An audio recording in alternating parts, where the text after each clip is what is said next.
Hello, everyone, and welcome back to Sisters of the Strange. I'm Shae. And I'm Landrey. And we just recorded her other episode all in one day, so bear with us. I have nothing new to say. Yeah, we already did our precursors in the last episode, so go listen to that one. Yeah, nothing exciting. Landry, actually, it is exciting. Yeah. Landry's going to do a murder story. I am doing murder. So excited. Yeah. I can't wait to just sit back and listen. That's what I'm like. I'm actually going to probably be on my iPad quite a bit, like reading through it. So just bear with me that it's not it'll be conversational still, but this great person did so much random shit that if I don't look at this, I will get off point and I will miss over one small thing that needs to be said because there's so much just detail. Ooh, we're getting into another heavy one. Yes. And I pulled from a ton of sources, and a lot of sources, there's quite a few varying things on just little pieces of stuff. Like there's a lot of the main points are there, but some of the points are kind of muddled with there's just a lot that gets mixed up. And so I combined a lot of research and went with the story that I thought was most factual. Okay. So just keep that in mind because some people might have heard just There's lots of conspiracy about this. Yes. Okay. And so some people might be like, oh, well, I actually be heard this over here instead of over here. And, so it kind of like bleeds in. Yeah. Mm-hmm. I got you. I hear you. I forgot your closet light is motion censored and it just turned off. And I was like, oh, no, but it's motion censored. So It's okay. Don't fret. So it's good that it turned off and not on. I took off my Ouija board sweatshirt, so we're good. We're good today. Yeah. Oh, and Shae bought us Ouija boards. Little like. Oh, I was like what? You bought they're like marble platters. Yeah, they're like freaking heavy duty. They're beautiful. Yes, and so I was just going to use it as like a decoration piece. And as soon as I took it home, Aaron was like, "Oh, I have a headache." It's because you brought that in. The drama. I was like, dude, it's what you set with it. Like it's your intentions on it. We have no intentions with it. It's a cute design piece. We're not setting any intentions to use it or talk to it or play with it. It's just a cute design piece. And it was $5. So get off me. Yeah. I was like, dude, Hasbro, whatever, sells them for children, kid games. So we're not touching it and playing with it like that. Like, get over it. Because he was like, I'm throwing that away. And I said, no, you're not. I told you he was going to do that. I told you he was going to say that. She was like, he's going to freak out about this. Yes. And then this week, the AC in my house was broke, so I got it fixed. Mm-hmm. And the guy who came in, I just have it on my kitchen counter. And I bet he was like... That's exactly where mine is. I bet he was like, hell... What's going on up in here? No. I got to get this shit fixed ASAP. Yeah, I don't know if he saw it or not, but... Hey, maybe that's it's a good right tactic. There. Yeah, get people out of my home. Yep. You're not wanted here. So please leave. Oh my goodness, if my landlord knew... Oh, she's like so religious. She almost didn't let Aaron and I rent because we weren't married yet. Oh, cute. Surely she does not listen to us. Well, she probably listened to the first episode and was like, no. Evil. Yeah. So the power of Christ compels you. Yeah. If she knew that was in her household, we would probably get evicted. My bad. Kicked out. I don't care. We're trying to buy a house anyways. So bye. Like we're just waiting to find the perfect house. I've just been sending them to you. I'm like, you like this one? I love it. Do you like this one? You've sent me some really, really cute ones. I know. Goals. But did you see some of the funny, like creepy ass ones that I sent you on TikTok? Oh, no. I really am bad at watching TikTok videos. You probably have 1 million from me. I need to watch. I'm a Reels. I send Reels. So lame. But you always watch them. As soon as I send them, it's like Shae has viewed. Chronically online. See, but I don't have TikTok notifications set up. So that's part of my problem. And I only ever really get on. I'm going to start texting them to your ass then. Yeah, I'll actually watch them that way, really. I just don't even know that they're there. Really, because I only really get on our TikTok. Yeah. So okay. Yep. Any Hoosers. So this week I am going to go ahead and set kind of a trigger warning because I don't know if I'll get to that part for this topic because this might be a couple parts. But there is child murder. Oh, okay. Right off the bat, but it's not like super descriptive. But there is child murder. So I'm going to go ahead and just throw that out there in case you can't handle that. We're off to a great start. So this week, we're going to be talking about Herman Webster Mudgett. Good name. Herman. Yeah, I kept saying... Herman the Hermit. I kept saying Herman Munster, like out of the Munsters. And then I was like, wow, I'm wrong. So that's good. I love it. This is great. My mom said the same thing. She was like, oh, Herman Munster. And I was like, Jeannie, stop, because I said that 12 times as well. What's the last name? Mudgett. Mudgett. But Webster, the middle, it mixes, because if you did like Mudgett and Webster, then you get... And so that's where my brain was at, so... Yes. So wonder how many times we're gonna have to cut that. Probably quite a bit. Probably a lot. Or I'm actually she's gonna have to do it. Yeah, it's gonna be an interesting time. We'll see what happens. So Herman was born on May 16th, 1861 in Gilmanton, New Hampshire. Never heard of her. Me neither. But Herman was born to his parents Levi Mudgett and Theodette Price, which is a horrible name. Theodette? Theodette. Or Theodate. It's Theodate. Okay. Go off, sis. Yeah, I would never, but whatever. I'd prefer Pat. Quite literally anything except for that. Yeah, so Herman had an older sister named Ellen, an older brother named Arthur, and a younger brother named Henry. So he's kind of like this middle child-ish. Of course he was. So Herman was raised in a family of devout Methodists. It gets a little muddled here. This is where it gets a little crazy. So his neighbors, any of the neighbors, remember them as a God-fearing family with no immorality. Even one of the stories said no immorality for decades, like through generations, which is weird. They said like 30 decades. And I'm like, so that's wild. You're watching them for 30 years? Yeah, how do we know that? Yeah. Or 3 decades, not 30 decades. All but right. yeah, weird.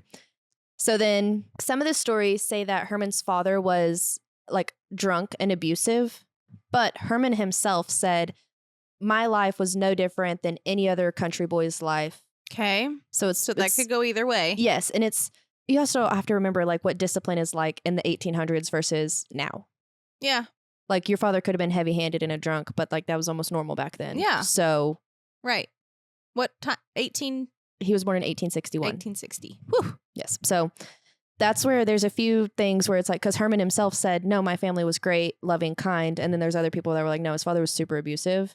And it like led to him having sometimes of like isolation. Like his dad would isolate the kids when they acted out, like lock them in a closet or lock them in a different room. Or there was one that said that the dad would put chloroform on their face and like knock them out and then lock them up, which I have no idea how accurate that is. But that is one of the...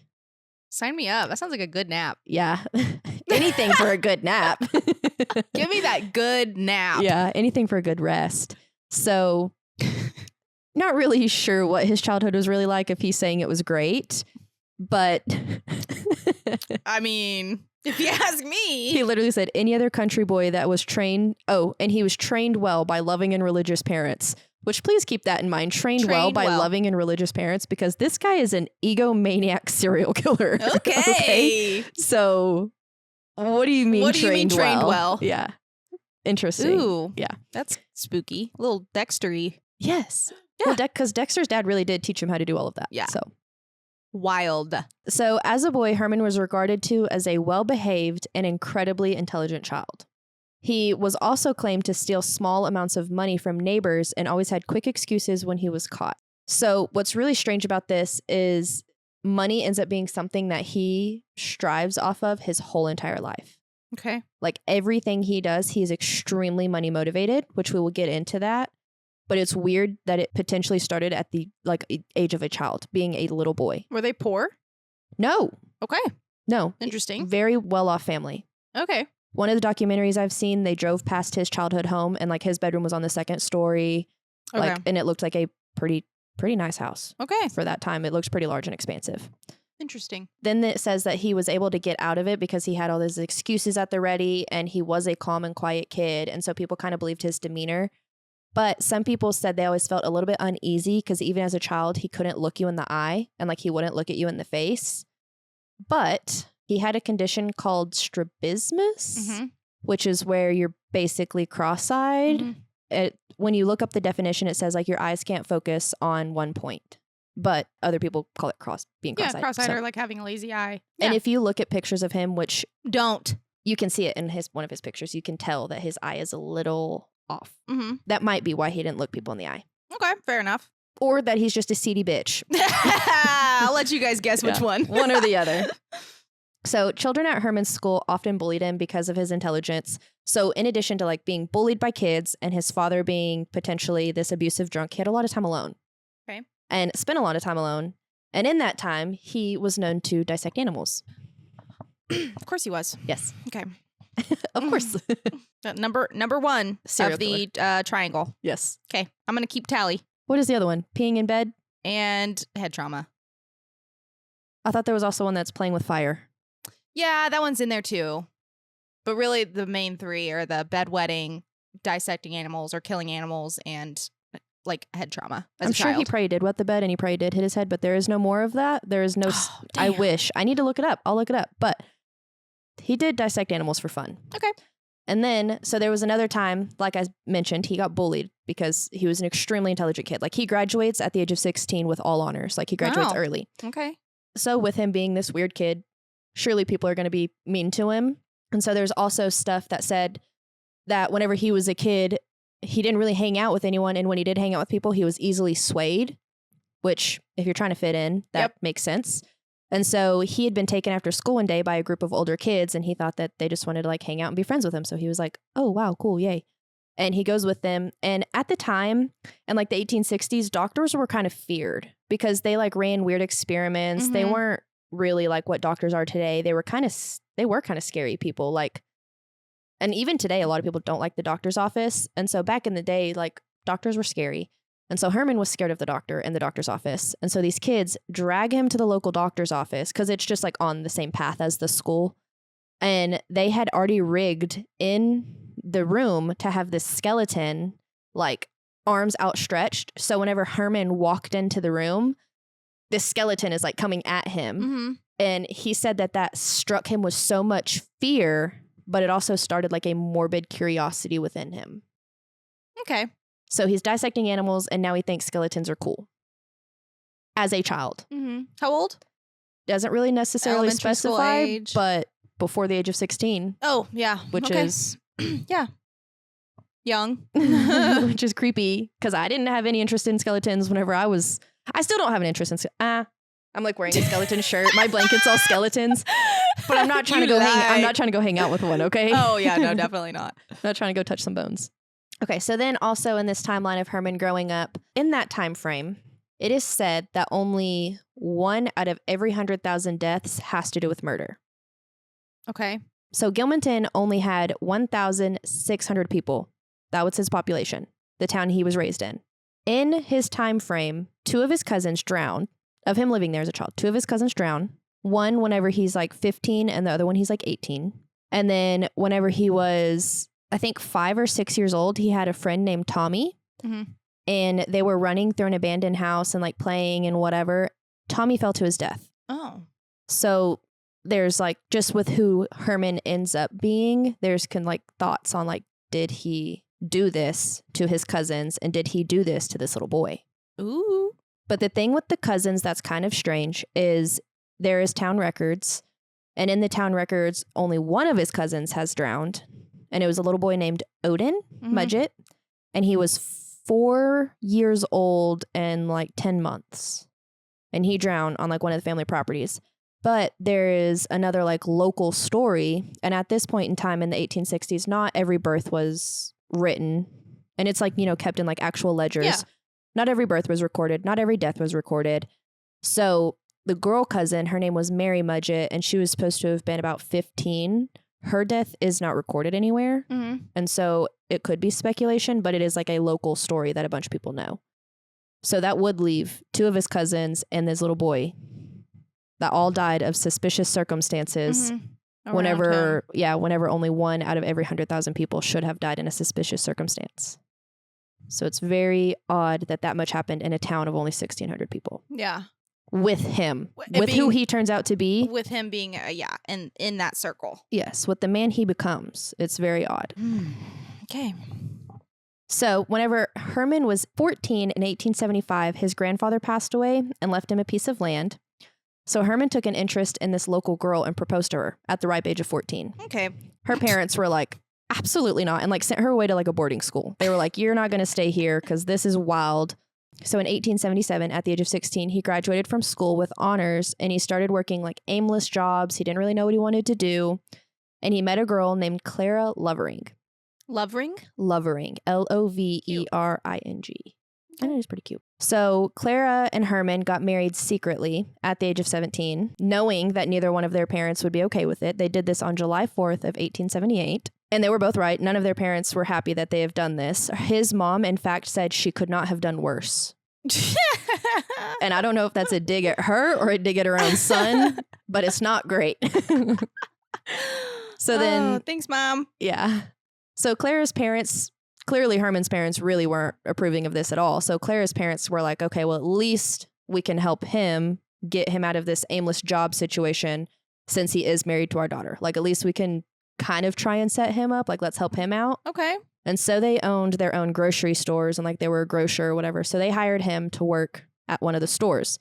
And eventually I think they were trying to train him up to like owning a store one day or teaching him how to open his own store somewhere.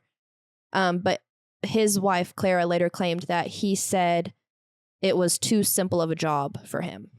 And like too simple, like it wasn't good enough for him. Yeah. Basically. And so at this point in time, he wasn't making enough money from being at the grocers to pay for a home for Clara to live with him.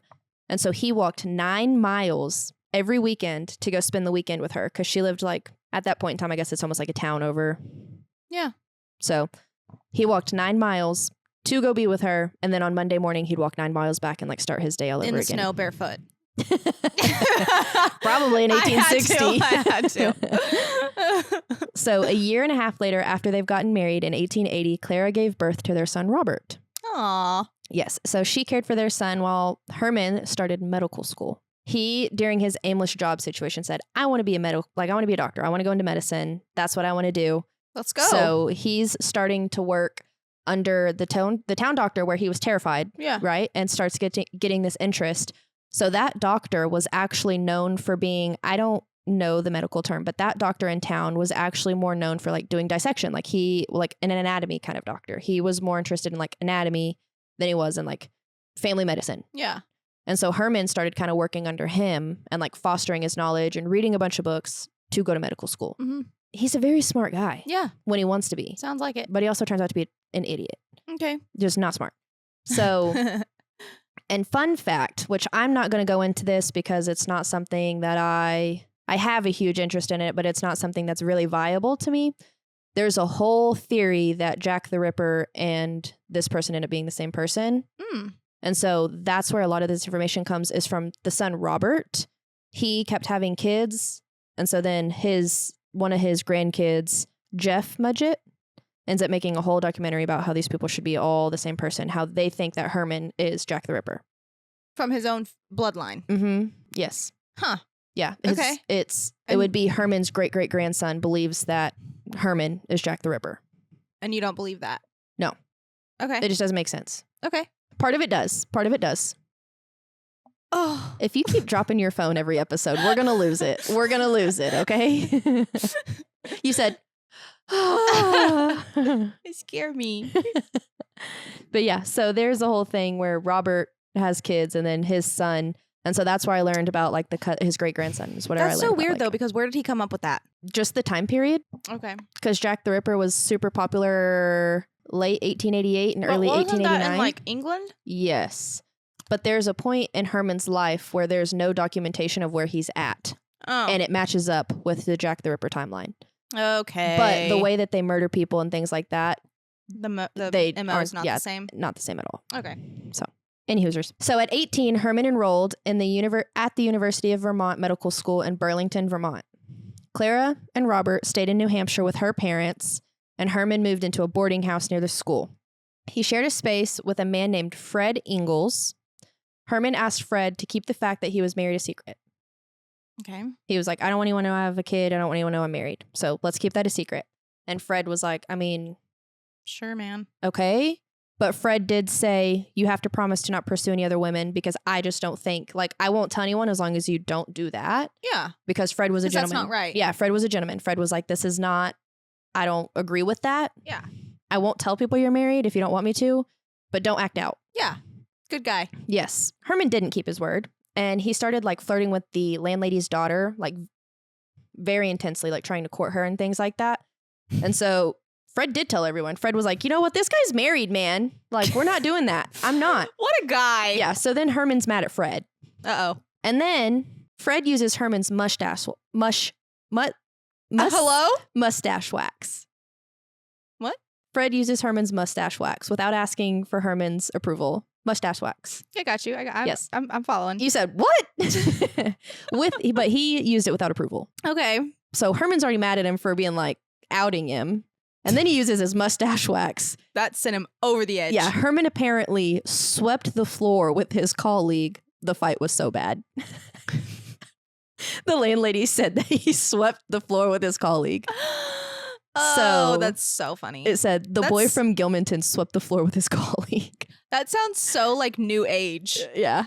Like, yeah. I'm gonna sweep the floor with you, buddy. Yeah. With over my mustache wax. Are you kidding me?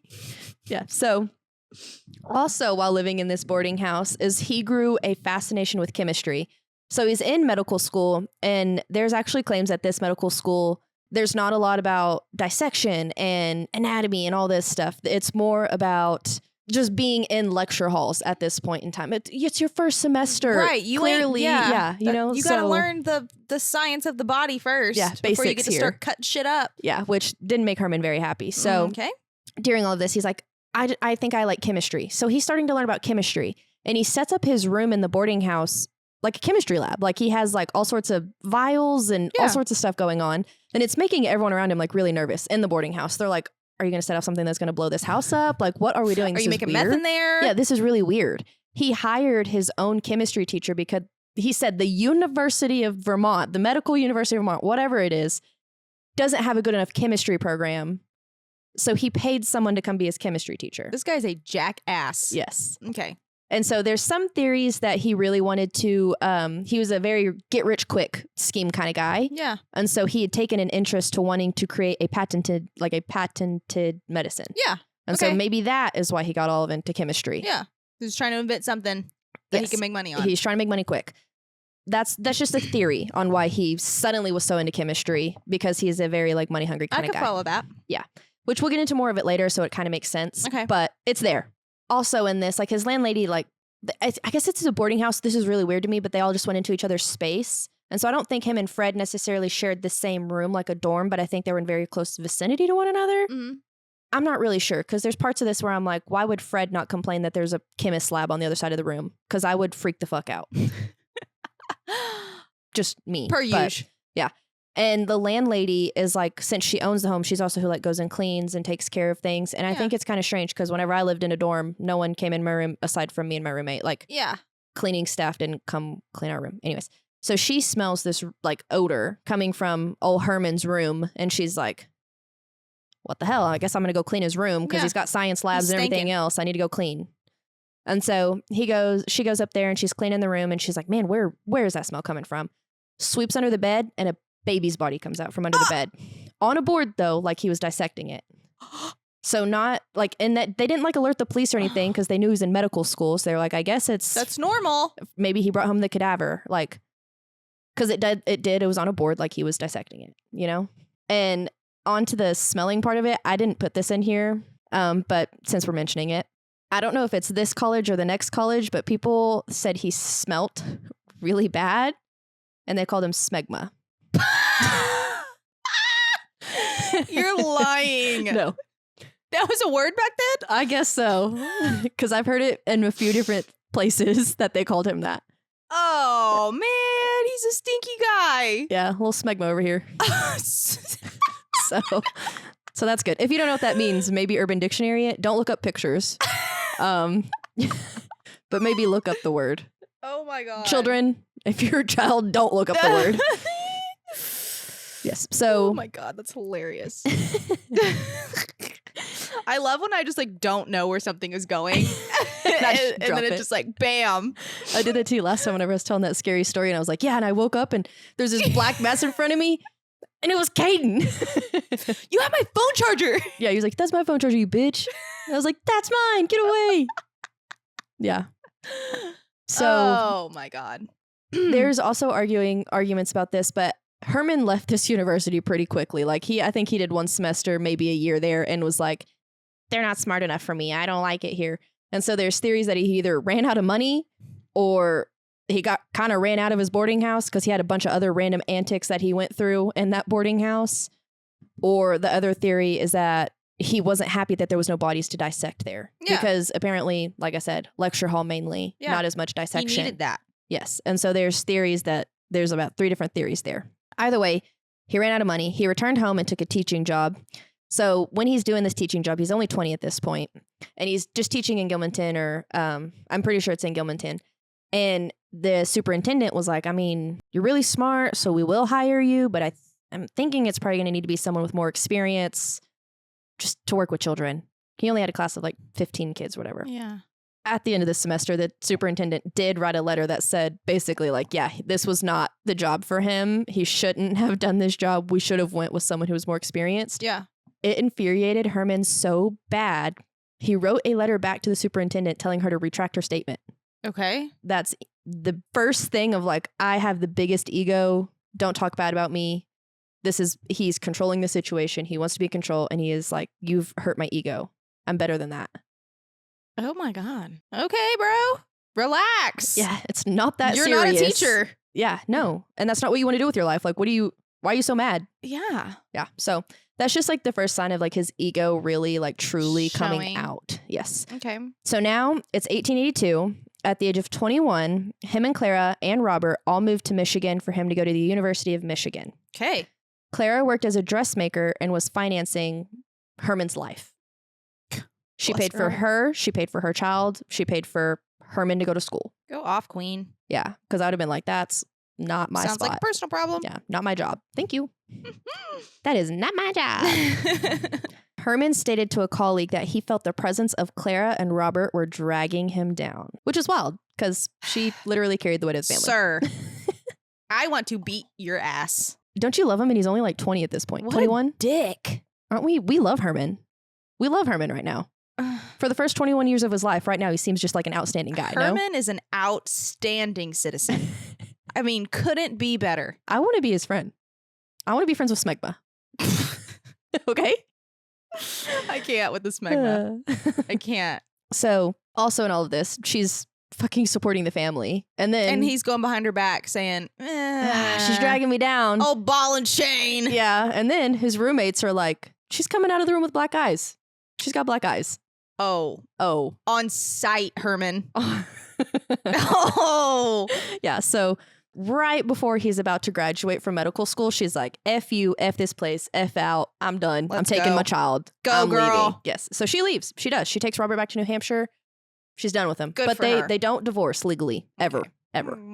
What? Yeah, I don't know why. I don't know if I don't know. He didn't even want anybody to know that he was married. What the actual... So then Herman clearly has to find a job because he no longer has his ball and chain to pay for his life. And he started working for his anatomy instructor where they became grave robbers. So it actually was a very common thing back then, which we talked about in the Edinburgh episode and how we thought it was weird that like medical schools were actually involved in it, like in that scheme. But medical students were actually known to dig up their own cadavers to use in medical school. Okay. Yes, I learned that and I was like, what are you talking about? But apparently it was a thing and they just like blind-eyed to it. Because also, like I said, doctors weren't really a popular thing back then. Like no one really liked doctors. They were really just trying to figure it out. Yeah. And so people really didn't like these doctors and stuff. So they just didn't really like fuck with them. They were like, you know what? If that's what y'all are going to do, just stay away from me. And I'm going to bury myself in cement. But like, yeah, y'all do what you got to do. I have a bell and a cement coffin and I'll be over here. Yeah. Don't touch me. In a metal cage. Yeah. The cage thing. Yeah. Yeah. I just thought that was weird. So he starts doing grave robbing at this time. And there's theories that when he's doing this whole grave robbing thing, they say at this point in time, there's a chance that he has started to take cadavers and he will burn them incessantly and then turn them into insurance claims. What? He would take the body to where you couldn't tell who it was. There's where it came from. Yeah. There's like not DNA and shit like that tracking back then. And he would say, oh, it was this person. I'm going to take their life insurance money. What? And that was like one of his first cons was to start taking the money, but he was digging up cadavers to do that. Wow. Okay. Yeah. So there's claims that it starts then and there's claims that it starts later. All right. But that's where it's like, oh, he needed to make money because Clara left him. So he starts working for his anatomy instructor, doing grave robbing and then insurance fraud. Was he like saying that those people were like his family members? I don't know who he was saying they were. How else would you get their insurance? I guess back then they probably didn't give a shit. They're like, no, all right. You just had to bring the body. Like that you would take he would take the body with him. That's why he would burn it so badly. And they're like, we don't know who it is, so we can't call next of kin. Yeah. So sure, here you go. Yeah. And they do start catching on because so many people start doing that later on in the story, they are like, okay, give me an identifying mark on this man's body or whatever to let me know that it is this guy or it isn't this guy. Wild. That's a choice. Also at this time, before he could graduate, so she leaves him just a couple months before he can graduate, right? Or about to graduate. So right before he graduates, he has to go before the medical faculty after being charged with a breach of promise.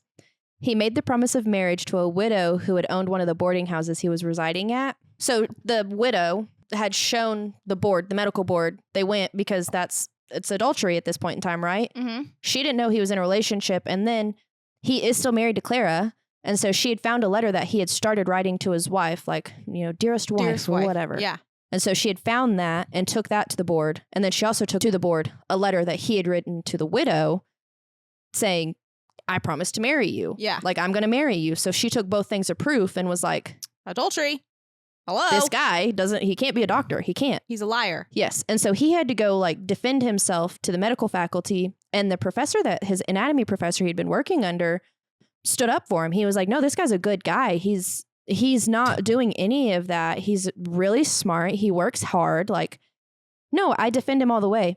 So then whenever Herman graduates at the age of 23, with diploma in hand, goes up to that professor and is like, man, everything she said was true. Shakes his hand. Gotta go. Yes. What a fucker. Yeah, but at that point he already has it. And I don't know why they couldn't come after him after that. But he graduated and he's a doctor and that's that.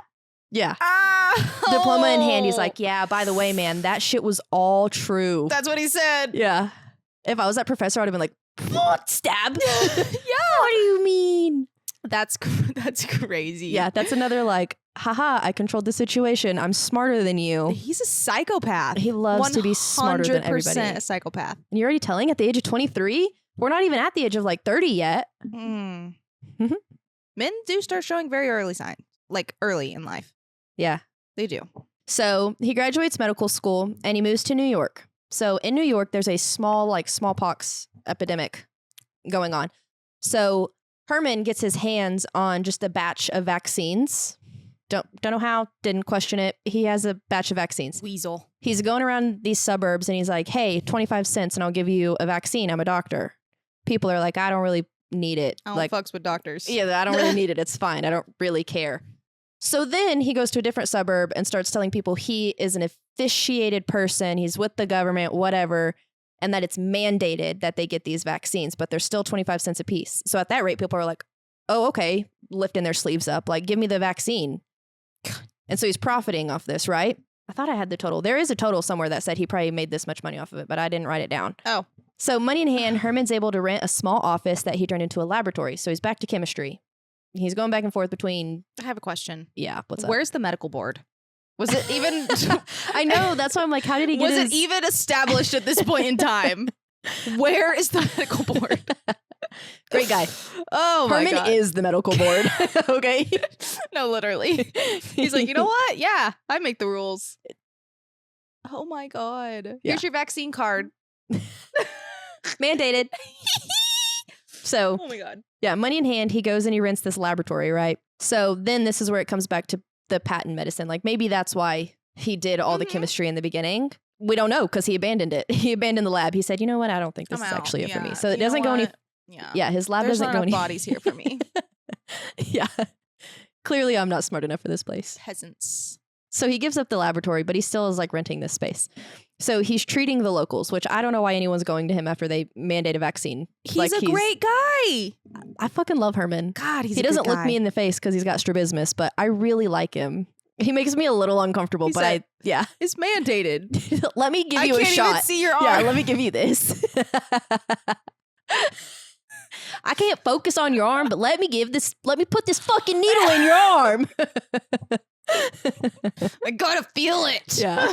He's like feeling for the vein. So he starts treating the locals, but doctors now are seeing a lot. Doctors back then not seeing so much. So he's not having this stable paycheck. It's pissing him off. He's accruing debt. He has no money to pay for anything. So he just starts to lie to everybody. He's like, yeah, I'll pay you this here. And here's a promissory note that I'm going to pay you this. And I owe you this. And he owes his landlady, he owes his like home, the place he's living. He owes the landlord their money. And then he also owns the landlord of where he's renting his office. But he owes them all money. Yeah. He already owes everybody money.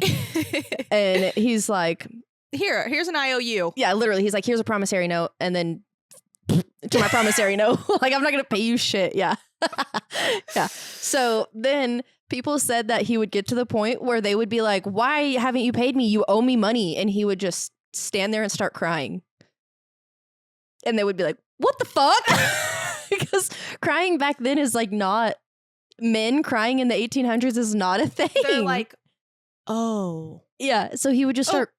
Okay. But he wouldn't say anything. He would just stand there and stare at him and cry. And they're probably like, okay, this guy's a psycho.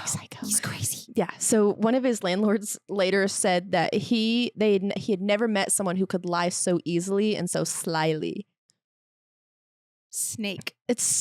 I would be very uneasy if I was yelling at someone that I really didn't know. No. Like a customer, like, and yeah, I was like, what do you do? You owe me money, like pay me back. And they're like, a full grown man just starts crying, but staring at you and crying like, have you seen that thing where people, they look at you but they don't tell you they're going to do it. And they're like, ha, ha, ha, but they're actually like laughing. Trying to laugh without smiling. Yeah. But someone's like, they like plan to do it. So they video it and they like, yeah, that's what that reminds me of. Ugh. What a creep. Okay. So also while in New York, this part's really jacked up. There's this veteran who's going throughout town and he's asking people, like the physicians in town. He's like, hey, I need you to diagnose what's wrong with me. I'm coughing and there's like an issue, but I know what it is. He's like, I got shot. There's a bullet stuck in my lung or between my ribs and it's like hitting my lungs and it's agitating my lungs and it is going to kill me. And I know that. But other people are like, no, it's malaria. Like most of the physicians are like, no, it's just malaria. You're fine. And he's like, no, I need somebody to say that's what this is. Well, he just wants someone to say what it is. He's like, I need you to say what this is so that my wife and kids can get my military pension when I die. So that it's a military related death. Yeah. And all the physicians are like, no. So then this guy dies. And so Herman's landlord was like, hey, I got asked to do the first autopsy or be there for the first autopsy to make sure that it got called this and this so that the wife could get the pension. And the doctor said it was malaria. And I feel really bad about that. So I'd like to do another autopsy and I need you to be there with me and help me to help this man. And he's like, yes. Yeah. Herman was like, okay, yeah, I'll help you. So Herman helps. And then Herman looks at his landlord and goes, the landlord is like, hey, do you have the evidence? Like, I need to, like, do you have the bullet? Do you have something that has evidence that this is what the problem was? And Herman's like, yeah, I do. But I'm going to keep the evidence until you say that my rent is paid in full. And then I'll give you the evidence and you can go turn it in and do that. His landlord's like, fuck you. I don't care what you think. No. Like, I'll get this handled without you. And he does. He ends up getting the pension for the wife or whatever. Oh my God. Herman found a bullet in a rib and kept them. For no reason. No, he kept them forever. He never gave them to them? Nope. Because the landlord wouldn't put his rent in full. The landlord said, no, I'm not doing that for you. Manipulative little shit. But why did you just keep that? Like, throw it in the dumpster. He's got things to do. He's got science to... With the rib and bullet, he's got... Yeah. Cures to make. Yeah. For malaria. Yeah. I'm going to cure malaria with this. Weird as shit, man. So by the fall of 1885, when he was just 24 years old, he had so much debt and so many people hated him in this one space that he just ran away. He was like, you know what? I'm going to move because clearly New York is not working for me. So he moves to Pennsylvania and he took a job at a psychiatric hospital and he hated it. He said that was like the most taxing job he'd ever done. I was going to say that's perfect for him. Yeah. But like, you know, he did it. He stayed there making ends meet. And then this is like, after this is when he did his first large scheme. He contacted an old friend from college who now had a wife and a child and asked if he would join the insurance scheme that he was about to commit. The friend was to go to an insurance company and increase his life insurance payout. His friend was then going to say that he killed his wife and child and then himself and then his friend or family member would come collect the money upon his death. Okay. Friend or family member being Herman. Herman, yes. So. Okay. Yeah. So then during this time. And the guy was like, all right. Yeah, the guy was like, I mean, yeah, that sounds great. Because then he would fake his death, right? And then Herman would pay out and then give him half, like a portion of the money. Right. So he would increase his life insurance to still get the same amount, but Herman would also get money. But then he had to go into hiding for the rest of his life because he... Sounds like a great plan. Yeah. So during this time, Herman was able to get a job as a drug clerk in a pharmacy, and he would buy cadavers from medical schools. So he was able to buy 2 bodies, and he stored them in 2 different barrels, and they were supposed to be the bodies of the guy who killed his wife and then the guy who killed himself. Oh. Yes. To prove. Yes. Okay. To have proof, to have the bodies. Okay. And so how did he buy the cadavers? The man ain't got no damn money. he had money. He just kept it all. He had money. He just didn't want to pay anybody. Oh, okay. Yeah. Got it. He just owed a lot of people money. Yeah. He just didn't want to pay anybody. Gotcha. He just wanted to keep all of it for himself. Yeah. Duh. So, yeah, right? That's me as well. Mm-hmm. Clearly. Yes. So he buys bodies, puts them in a barrel, and then he starts researching like how is insurance, like how do they go about these bodies and stuff like that. And that's where I said earlier, like there was stories where he's already done insurance fraud, and then now it's like, is it true that he'd already done insurance fraud at that point in time or not? Because now he's realizing how heavily they look into things. Yeah. And that's where it's kind of muddled on when he truly started doing that. Yeah. But there is claims that he started doing it under his professor. So okay. Neither here nor there. But here is where he starts to read how heavily the insurance claims look into it, and he abandoned the whole idea in May of 1886. He was like, you know what? It's not going to work. These bodies don't look like that body, and they're going to look at the body and be like, this isn't this guy. That's not his wife. Whatever. So it was said that he abandoned the idea and buried the barrels with the bodies in it in the basement of the house that he was living in or renting from at that time. Never really was proven or not, but he abandoned the idea in May of 1886. So then he decided to move to Chicago, Illinois. And at this point, he's already met a new girl, and her name is Myrta Belknap. He met her in New York somehow, somewhere. There's not really a lot of details on like how that evolved, but when he moves from New York, she moves with him. Oh, okay. So he took an exam to become a pharmacist, and that's whenever he became Dr. Henry Howard Holmes, other known as H.H. Holmes. H.H. motherfucking Holmes. Hell yeah, brother. Herman, you little sneaky guy. Yeah, a little sneaky man. Oh. So, yeah, under this new title, he began working at I didn't know he was a pharmacist. Yeah, this is where Dr. H.H. Holmes becomes the first, like, his name written out is on his pharmacist license. He takes the test to get his pharmacist license, and that's where he's like, okay, well, now I'm Dr. Henry Howard Holmes. Okay. Fuck Herman. I don't want to be Herman anymore. Herman owes way too many much people money. things. Yeah. So we're just going to, new Scratch city, that. new name. All right. New year, new me. Cha-ching. Yeah, that's Herman. So now he is Henry Howard Holmes, and he starts working at a pharmacy called Holton's Drugs. There are a ton of versions of this part of the story. Literally every single place I looked had a different story for this. Okay. But Holton's Drugs, there's all sorts of stuff. So there's stories where the people who owned it were old, and whenever he started working there, the old man passed away, and so then the wife was like, oh, here, you can have the business, and then she moved away with the money. There's stories where he started working there and the couple disappeared entirely, and then now he just owns it. Like, did he kill them? Did they move? There's a story which I think is the most viable, and it's that he actually did just buy it from them, because whenever he, like, years later, after H.H. Holmes does all the shit that he does, which is just another crazy roller coaster ride, there's still a family of Holtons that live in the same block. So they most likely were still alive. Like, yeah. I don't really think he did anything to them. I don't think he pulled his trigger on them.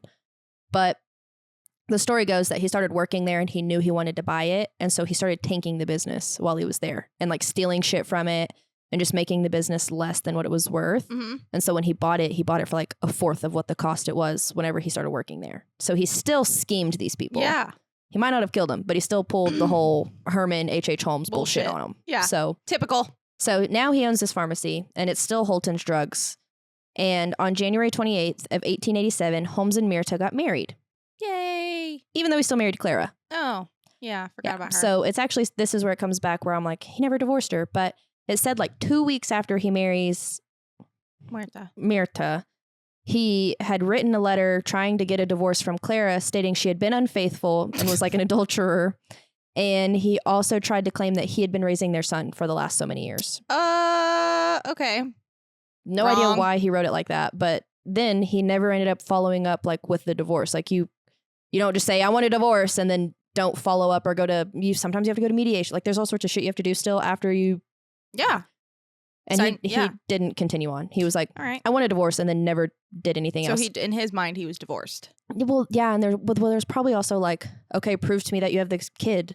Right. Prove to me this, prove to me that. And he couldn't because he's a pathological liar. Yeah. So that might've been why he just was like, Meh. Never mind. I dropped it. It doesn't matter that we're married anyways. I got married again and it's fine. Yeah, everything's great over here. Yeah, I'm a Henry Howard Holmes now. I'm not Herman Webster know who Mudgett. that guy is. So I can get married. So, yeah. So the spring of that same year, Miss Myrta becomes pregnant. Yee. Yeah. So she'd actually been helping Holmes run the pharmacy. And then at this point in time, she's pregnant, can't work as heavily. And so her parents actually moved there and she starts spending more time with her parents because he's working so hard at the pharmacy and all these hours and Yeah. And throughout this time, he is eyeing the piece of property that's across the street from the pharmacy. It's on West 36th Street. And he registered the deed. He did buy this piece of land. He registers the deed under H.S. Campbell in the summer of 1888. Who dat? Okay. It's Holmes. You come to learn he has about 200 aliases. Holy shit. It's Herman. Herman Holmes. Herman. Yeah. He... Crazy guy. I always thought my husband was weird for having an alias.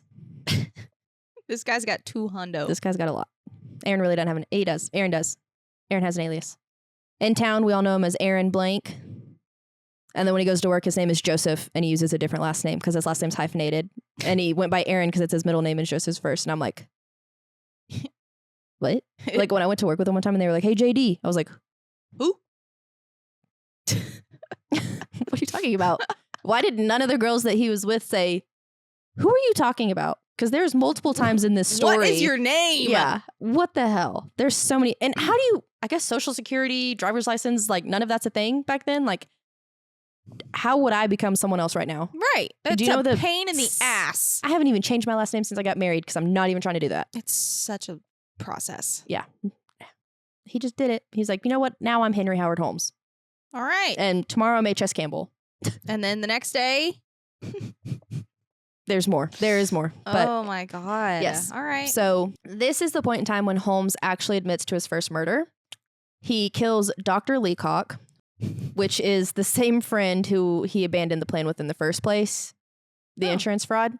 Yeah. So it said that he got him to do it. He raised his life insurance. He lured his friend to Chicago, gave him an overdose of laudanum, and then took the body to the Grand Rapids, Michigan to make it look like Leacock had died there in his hometown on his own. Cashed in on about $40,000 from life insurance. Damn. So.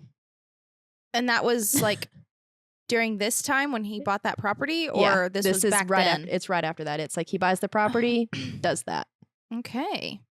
So now he's got $40,000 of life insurance money to Yeah. do what he wants with that. So money in hand, the design of his 3-story building, now called the Murder Castle. What? You've never heard it's called the Murder Castle? No. Where have you been? Girl. I thought you liked murder.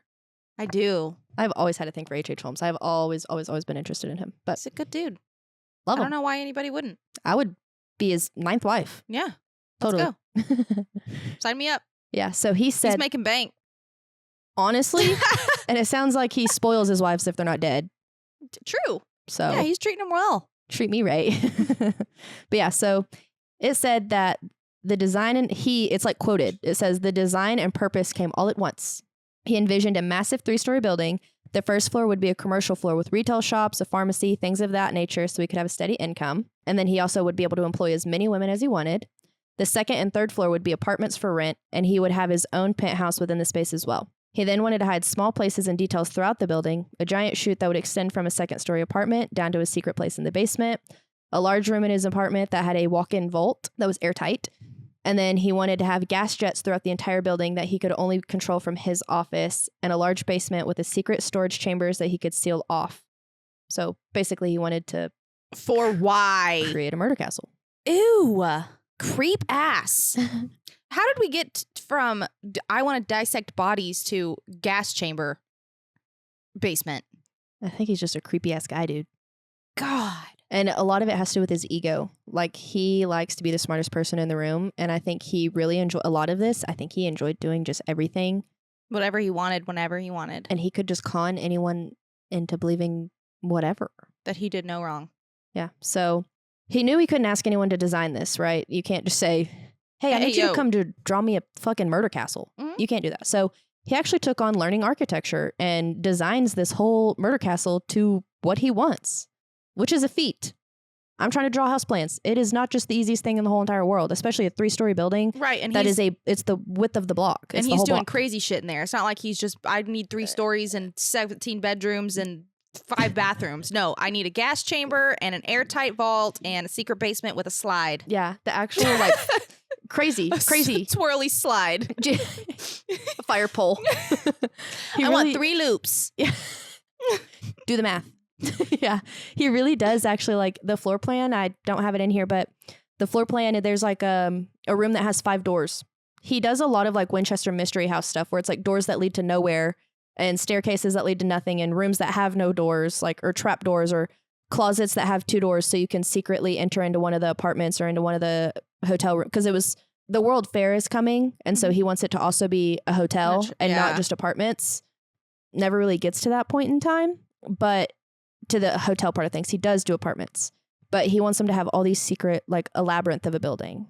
So the whole time, like up until this point, I'm thinking like, okay, he's just like a insane narcissist, like, but he's also like very like sociopath. He's everything. Narcissist. You put it all in a bag and then or in a cup and you mix it all up and then you pour it into another cup and that's Herman. That's Herman.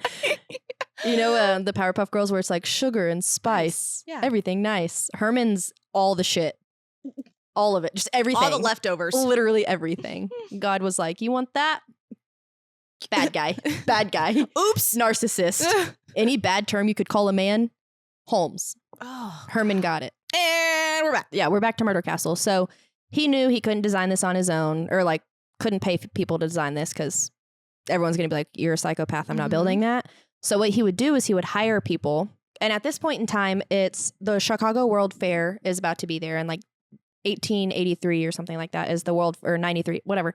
The World Fair is coming, which is like a huge influx of people. And that's like a ton of people came to America and through Chicago from that time period. And so he was like, I'm going to utilize the shit out of all these people coming and going because it's a hopping place right now. Make money. Yeah. So he would hire people and he would let them work for a few days. And then he'd be like, you're doing an awful job. I'm not paying you for this. You suck. And he basically did that to everybody. And that's how he got the castle built. He just a constant rotation of people that he never paid. Of course he didn't. No. And he would just like get little pieces at a time. So nobody really was able to put it together. Yeah. And then he did use a famous like stonework company to get the brick and stuff like that. And they did try and lawsuit him, which I'll get to that. But he used someone like that, which was probably his stupidest thing. He should have had different resources if he's trying to get away with it. But he also would have like debt collectors would come. Like he used lines of credit to go get like doorknobs and light fixtures and things like that. And then the debt collectors would come and he would like have them all hidden in the hidden spaces throughout the building. He would like hide the furnishing or he would have sold it off already to where they couldn't collect. And he'd be like, oh, it's not here. Like, yeah, come on in. Yeah. It's not here. Good God. So then they couldn't prove that he had it. Yeah. And so then the stonemason people, they were like, you owe us money, man. Like what? Yeah. He signed the deed over into his mother-in-law's name to where it would become her debt and not his debt. Good Lord. And imagine how much like work to lie so much. Like your literal entire life is a lie. Do you know how high anxiety that is? Yes. I can't lie because I can't keep it. I don't even try. One, I hate fucking people who lie, but I can't keep it straight. Right.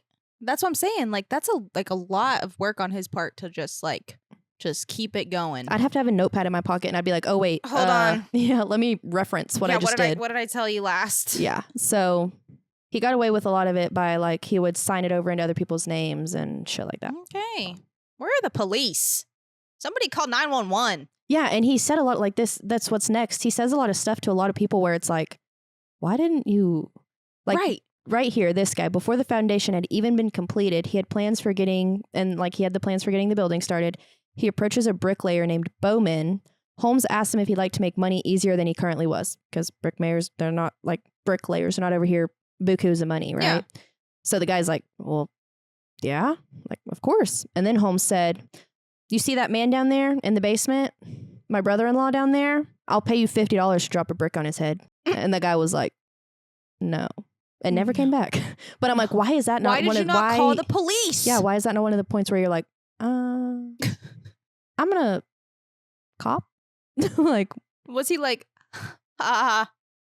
Funny guy. Yeah, funny guy. But he never came back. He said, I'm not working for that guy anymore.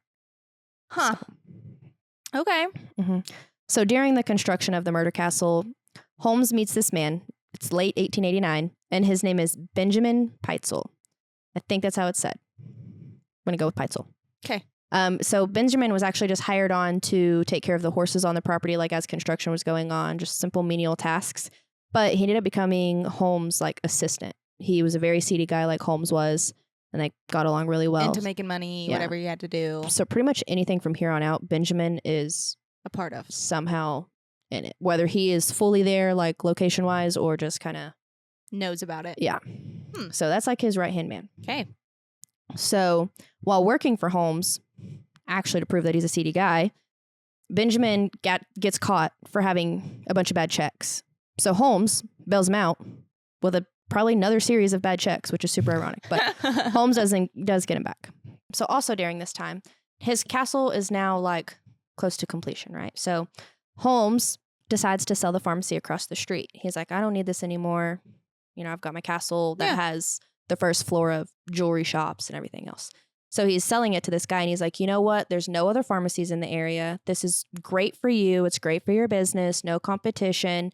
The guy's like, hell yeah, buys it. Holmes puts a pharmacy in the first floor of his shit next door immediately after. Yeah. The guy's like, hey, gotcha. Yeah, the guy's like, are you fucking kidding me right now? What? So that also just tells you how great of a man Holmes is. Oh my God. Yeah. So among the first of his murders is this man named John Dubray. Dubray. So John is one of the first investors of this murder castle. So he invests for Holmes to build, blah, blah, blah, blah, blah. On April 18th, 1891, he hadn't even made it to the building yet before someone sees him start convulsing outside. I don't know how. I don't know if Holmes somehow engineered something before. No one really knows. But someone did see Holmes run out to him convulsing on the floor, and Holmes goes out there and puts something over his mouth, and the guy dies. What? Yeah. Just like out in public? Mm-hmm. Yeah, someone saw him. Someone in the first story buildings, like in the jewelry store, there was a barber shop, and the pharmacy said that they saw Holmes run out, saw the man convulsing, sees Holmes run out there and like puts something over his mouth, and then the guy dies.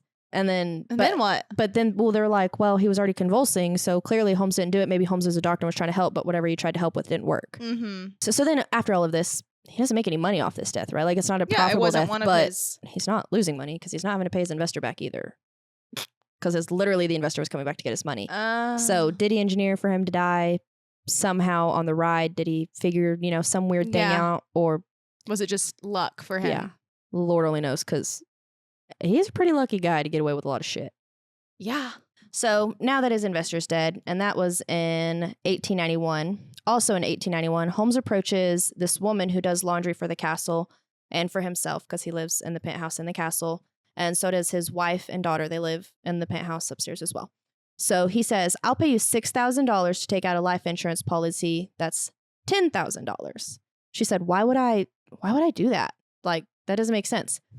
He says, well, I profit $4,000 until you die, or when you die. And until you die, then you get $6,000 to live off of. And she was, yeah. And she was like, oh, I mean, that sounds like a good idea. Like, I'm getting $6,000 right now. So yeah.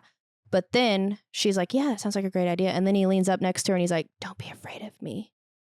Don't be afraid of me. And she was like, you know what? Never mind. I don't want to do this. I wasn't. She was like, now I am. Yeah. She was like, I was cool with it. And then that don't be afraid of me kind of turned me off a little bit. And I don't want to do this for you anymore. So she denied his proposal. So now it's 1893 and the Chicago World Fair is going on. And this couple comes there and they had asked somebody like, hey, do you know anyone? We need work. We need a place to live. And someone was like, yeah, actually we do. His name's H.H. Holmes. He has this murder castle. It's not called that. I don't know what it's called at that point in time, but he has this place. There's apartments and there's a bunch of jobs on the first floor. So like, or business on the first floor, maybe you could see. And Holmes is actually like, I do need someone to take care of the jewelry store and work at the jewelry store. So he hires Ned, the man of the couple, to work at the jewelry store. And then he hires Julia, Ned's wife, to work in the pharmacy. Okay. To like do the bookkeeping or something like that. And so the couple also ended up living upstairs in one of the apartments. And Julia's sister Gertrude moved to the city a few months later. he offered her a job as well. He's this great, nice guy, right? He looks great. He seems like this really nice guy. Really good for the economy. Yeah. Great man. So Ned is like, man, this is really nice. Like, this guy is just taking care of us. He's helping my sister-in-law. Like, stellar fucking man, right? And so then Ned's like, wait, what is going on? Because Holmes is like really taking to Gertrude and to Julia. He is taking care of them. He is like spending a lot of time with both of them, kind of doting on them. And Ned is like, I'm a little uncomfortable now. Yeah. Hey, homie. Yeah. And so then Holmes one day is like, hey, Ned, I need to show you something. Like, come look at this. Takes him to one of those vaults that he has. He has 2 vaults. Takes him to one of them. I think it's the one in his office. And he's like, hey, I need you to go in there and tell me if it's airtight. Like, I need you to go in there and tell me if you can hear me yelling or anything like that. And so Ned goes in there and is like, sure, whatever, man. Goes in. And apparently one of them screams or the other one screams. And Ned's like, yeah, I didn't hear anything. And Holmes is like, yeah, no one ever would. And Ned was like, oh.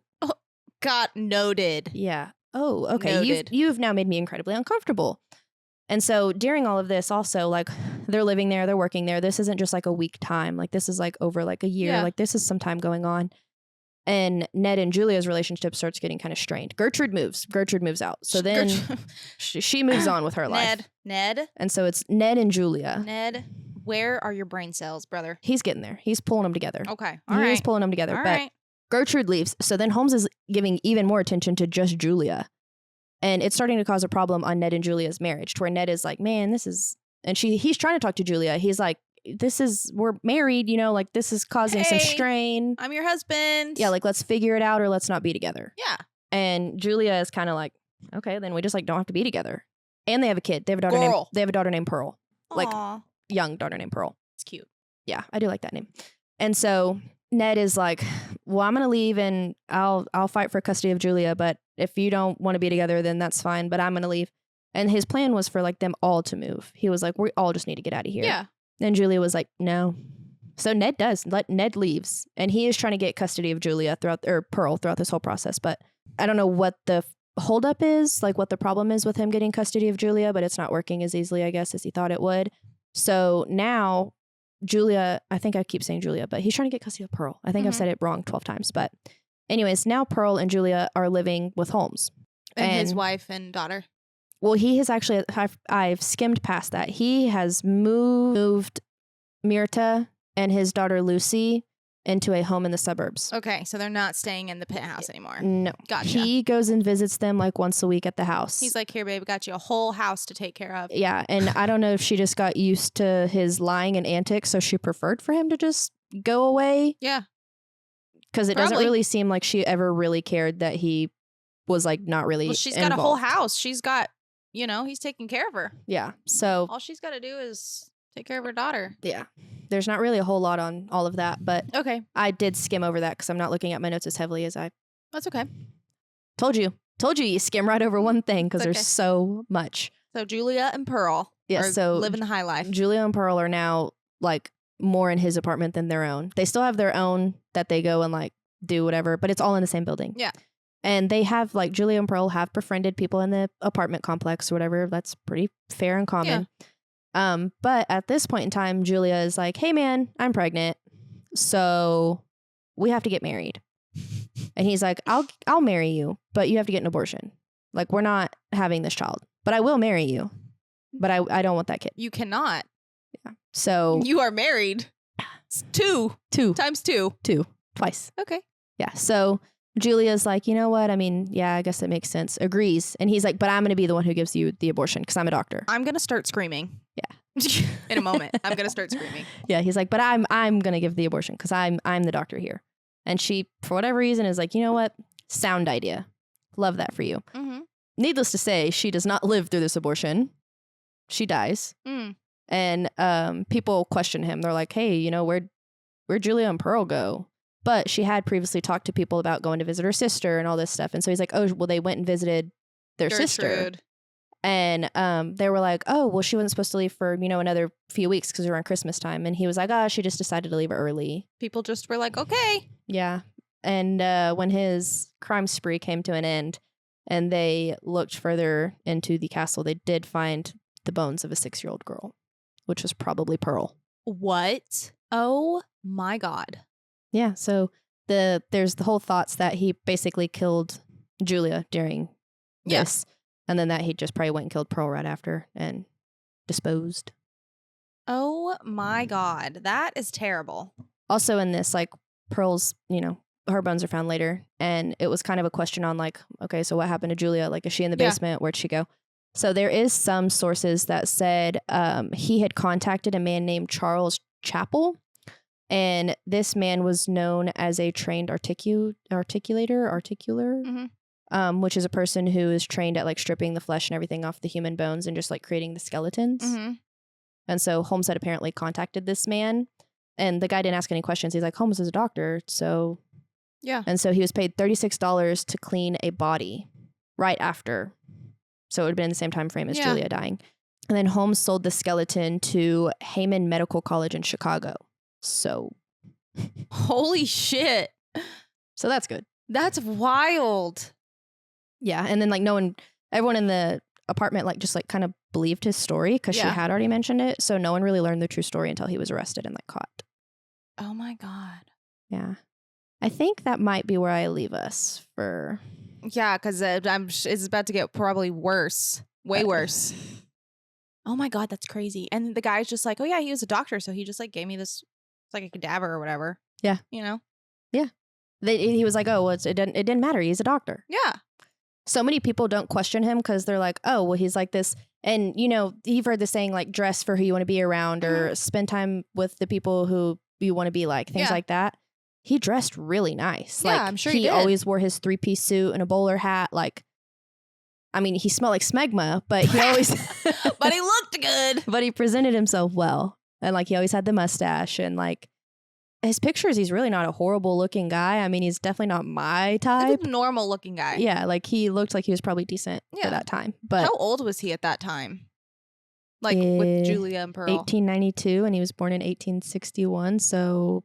Math it up, mathematician. 30, is that 31? Don't ask me. Sorry, we're dumb. 31? I said that. Yeah. I'm dumb. She's not. I just wanted to double check before I throw some... I do shit wrong all the time. 31. So yeah, at this point in time, he's only 31, and he has already killed probably a plethora of people, and he's already conned a ton of people out of money and their livelihoods, basically. I cannot wait to hear the rest of this. It gets worse. I really can't wait again. Yeah, it's good. It's crazy. It really is. It's crazy. I knew that he was like this crazy like guy who killed a bunch of people. Oh yeah. But I did not know that it was to this extent of him like covering up everything and like just getting away with shit. Oh, it gets so much more intense. I didn't realize. I knew a lot because I watched, as I had previously mentioned, I watched the documentary whenever his great-great-grandson, the Mudgett, was trying to say he was Jack the Ripper as well. I watched that documentary in college, like freshman year of college or something like that. And I was like, holy shit. Yeah. This is crazy. Yeah.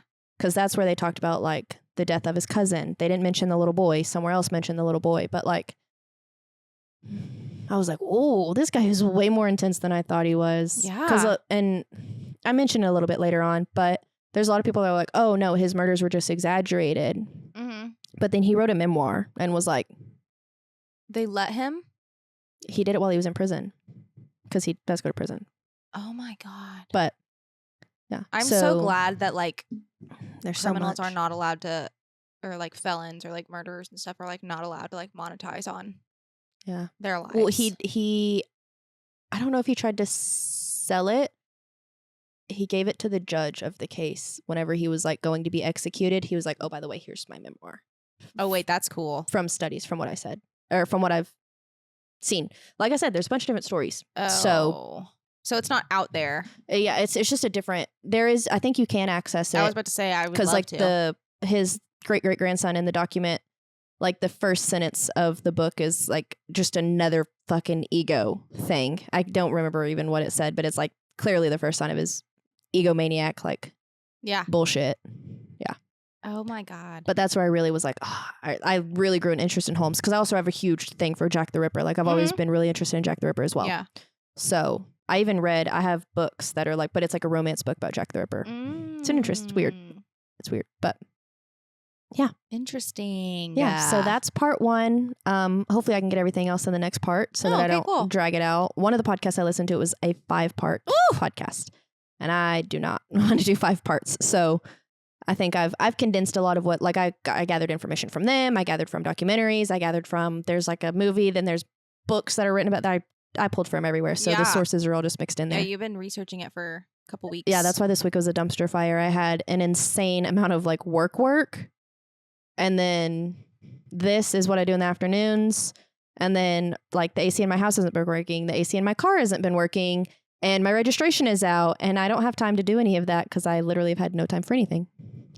Being an adult is so much fun. Yeah. I had a plan to do it all on Friday morning. And then my Friday morning, I ended up not having to go to one of my meetings. And so instead I dove headfirst into work. I'm probably going to have to go home and work tonight too. So.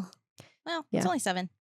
Yeah, I've got a few things to do just in the morning that I need to just go ahead and get out of my way. Yeah. You'll feel more accomplished once you finish, though. Like, get stuff off of your list. I'll feel better sleeping tonight and not so anxious about waking up at 6 a.m. and taking Landon and sitting at my desk. Yeah, but, for sure. Yep. That's good stuff, man. I can't wait. I know. He's a good guy. I love him. What a guy. What a man, what a man, what a man, what a mighty good man. In the process of me doing all of this, I asked Aaron, because Aaron has always said he's lived in the wrong time. I was like, could you have been a murderer back then? And he was like, yeah. He was like, I would have been a serial killer back then. Joseph! Yeah. Oh my God, keep that to yourself, bro. Well, he's told me before, like, he's not violent to me at all, but he has told me before, I was like, what would you do if someone did this to me? Or what would you do if, just theoretically? And he was like, I would eat their face. Straight up, he's like, I would eat their I would face. kill them. I would beat them up. No, I would eat their... Okay, yeah. All right. So he's a cannibal as well. Apparently. Okay. Because I asked him, like, because I'm terrified of the movie theater. I'm always like, we're going to get fucking shot. I hate the movie theater. I was like, what would you do? And he was like, well, I would pick up someone else's body and use them as a human meat shield. And then I would run at them, like at the shooter. And yeah. Wow. Yep. Great guy. Go off. You know what? I feel incredibly protected anywhere I go. You should feel really safe. Yeah, I've also seen him fight, and I'm like, I'm safe. I'm safe. I'm good. My man. Yeah. He's got it deep down. I'm like, I have married a man. I love it. I just love that. At least he's honest. You know? No reason to lie. Might as well just be honest. Yeah. Can't fault him for that. He won't. And he won't lie. That's the thing is sometimes I'm like, that's too much truth. Please lie. Yeah. I'm like, I don't want to know that. At least he doesn't smell like smegma. Yep. You know what? It's got a point. Got that going for him. He's actually the most hygienic man I've ever known. Aw. Yeah. Like last night I was going to lay in bed and he's like, you haven't taken a shower today. And I was like, I sat on our couch all day. And he was like, you better get in the shower. And I was like, okay, damn, let me get in the shower. Relax. Yeah. Holy cow. He was like, what do you do when I'm not here? I was like, get into bed. Yeah, I'm like, shower every other day. Like, I wash my hair once a week. What do you want? Same. That's too much work. I work from home. And that's the other thing. I'm like, dude, if I was running a marathon a day, yes, I'm going to hit the shower, okay? I'm going to hit the shower. But I fucking sit at a desk for 12 hours a day. I drive to town to take Landon to school, and I drive to town to pick him up from school. And then I sit right back at my desk. I'm a lazy bitch, dude. I don't work out. I don't need to take a shower. I don't sweat.